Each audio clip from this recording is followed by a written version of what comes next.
obviamente, Deus, sabendo aqueles que, pelo livre-arbítrio, iriam arrepender-se dos seus pecados, então Deus os elegeu. Mas não os elegeu individualmente. A eleição, todas as vezes que a Bíblia fala de eleição, de que Deus nos elegeu e de que Deus nos predestinou, ele não fala no singular.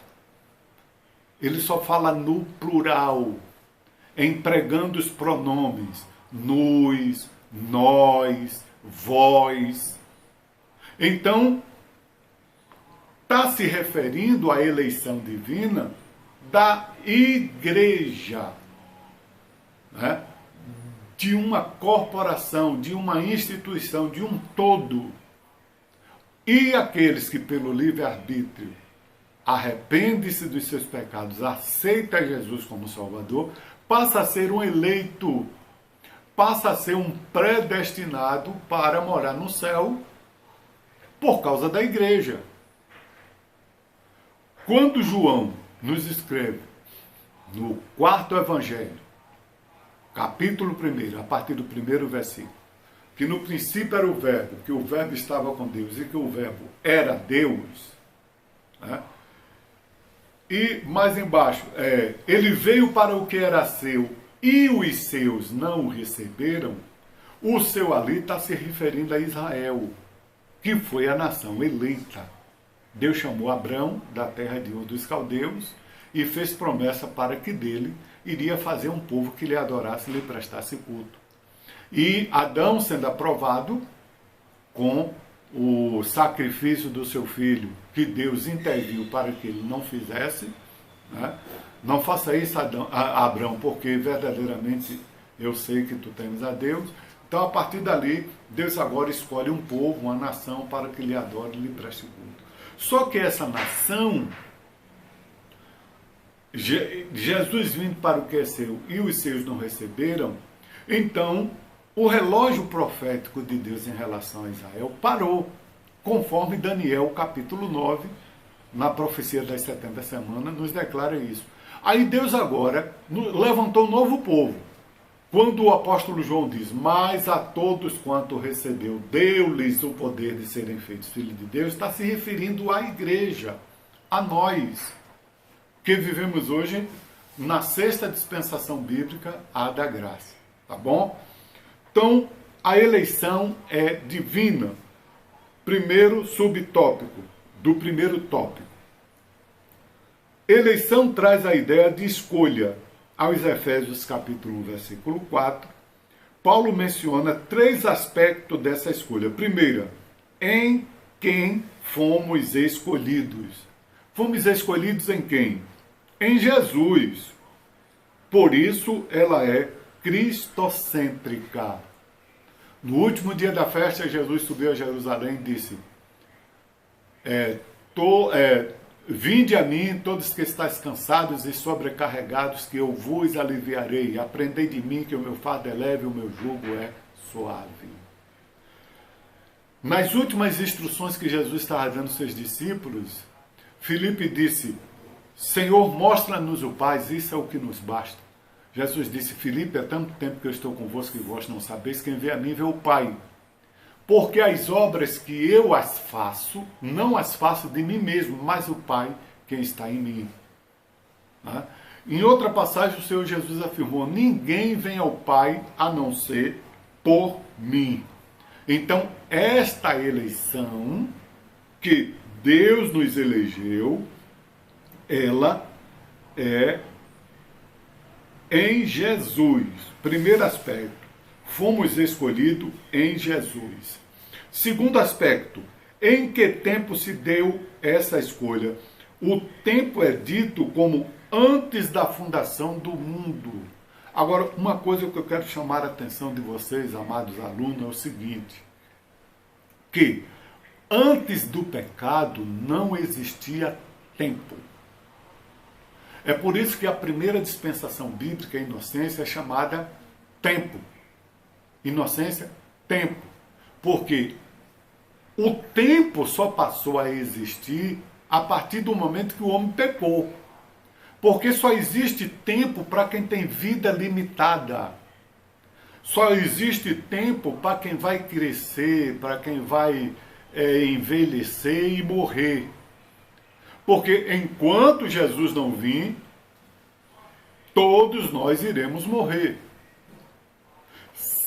Já teve pessoas que morreram e num atestado de óbito, o médico, por não achar nenhuma enfermidade, né, foi feito a autópsia, e por não achar nenhuma enfermidade naquele corpo, naquela pessoa que veio morrer, então ele colocou, por velhice, por os órgãos, por estarem tão velhos, não resistir mais funcionar. Porque não tinha nenhuma enfermidade. Foi o próprio cansaço, o próprio desgaste do corpo. Então, só passou a existir tempo a partir do pecado. Né? E o apóstolo Pedro, na sua Epístola Universal, ele nos declara que para Deus 1000 anos é como um dia e um dia como 1000 anos. Por que para Deus 1000 anos é como um dia? E um dia como 1000 anos? Porque Deus é eterno. Deus não sente, não tem percepção de tempo, porque Ele é eterno. Entendeu? Então, em que tempo se deu a escolha? O tempo é dito como antes da fundação do mundo. Antes da fundação do mundo, ou seja, eternidade do passado. E nessa eternidade do passado só existe o Pai, o Filho e o Espírito Santo. Né? A partir do momento que criaram os anjos, depois criou os céus, né? Porque Deus não precisa de céu para habitar. O único ser autossuficiente que existe é Deus, em Trindade, obviamente, Deus. Né? Terceiro, em que tempo? Segundo aspecto, em que tempo se deu a escolha? O tempo é dito como antes da fundação do mundo. Em Jesus e antes da fundação do mundo. Porque Deus é onisciente. Então já sabia que os anjos que ele iria criar, um iria se rebelar, iria levar a terça parte na sua rebelião justamente com ele. Pela sua presciência divina, Deus já sabia que iria criar o homem, que o homem também iria pecar. Né?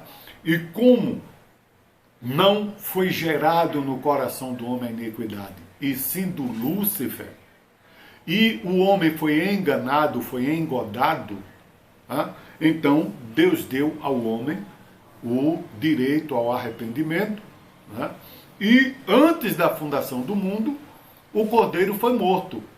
É óbvio que isso é uma palavra figurada. Morto de que forma? Foi determinado antes da fundação do mundo que na plenitude dos tempos o Senhor Jesus viria, tomaria a forma de homem, habitaria em nosso meio e como homem morreria e que o seu sangue seria o pagamento do resgate e que nós poderíamos agora ser salvos. Então, a escolha foi em Jesus. Segundo aspecto, em tempo que se deu a escolha, antes da fundação do mundo. Terceiro, qual a finalidade? Para que fôssemos santos e irrepreensíveis. Não tem nada a ver com condenação nem condenação. Eleição e predestinação é para que nós fôssemos santos e irrepreensíveis. Não tem nada de um Deus carrasco, um Deus injusto, dizer, olha, eu vou criar os anjos e a terça parte deles vou determinar para a danação eterna. Vou criar os homens e criando os homens, vou escolher uns para ser salvos e outros para ser condenados para ir para o inferno. Onde está o Deus de justiça? Porque todos que serão condenados serão por sua própria escolha, por sua própria responsabilidade. E na história do rico e Lázaro fica bem claro isso. O rico estava no Hades e consciente. Ele não culpou a Deus, nem disse que não sabia. Quando ele pediu que Lázaro molhasse seu dedo e viesse lhe refrescar daquele calor, que Abraão disse: filho, entre nós e vós há um grande abismo, quem está aqui não pode ir lá. Ele disse: manda ao menos que Lázaro vá à terra, para que eu tenho 5 irmãos, para que eles também não venham para esse lugar de tormento. Ele estava convicto das suas ações, ele estava convicto de que ele estava ali porque os feitos deles fez para isso.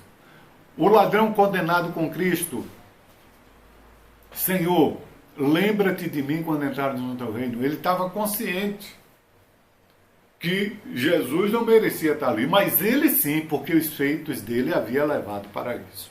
Né? Donald Estampes, editor da Bíblia de Estudo Pentecostal, afirma que a eleição de pessoas ocorre somente em união com Jesus Cristo e que ninguém é eleito sem estar unido a Cristo pela fé. Só é eleito depois que aceita Jesus como seu único e suficiente Salvador. Não aceitou? No Evangelho de São Mateus, me foge à mente agora a referência, eu nunca fui bom de memória e depois que infartei, pior ainda. Né? Mas tem uma passagem lá no Evangelho de São Mateus, onde o Senhor Jesus diz: mas porquanto qualquer que me negar diante dos homens, eu também o negarei diante do meu Pai que está nos céus. Né? Então, se aceitar Jesus, é eleito. Se não aceitar Jesus, é ele mesmo quem vai negá-lo. Né? É ele mesmo quem vai condená-lo por não aceitá-lo como seu único e suficiente Salvador. Nossa declaração de fé assevera que Deus elegeu a igreja desde a eternidade. Desde a eternidade.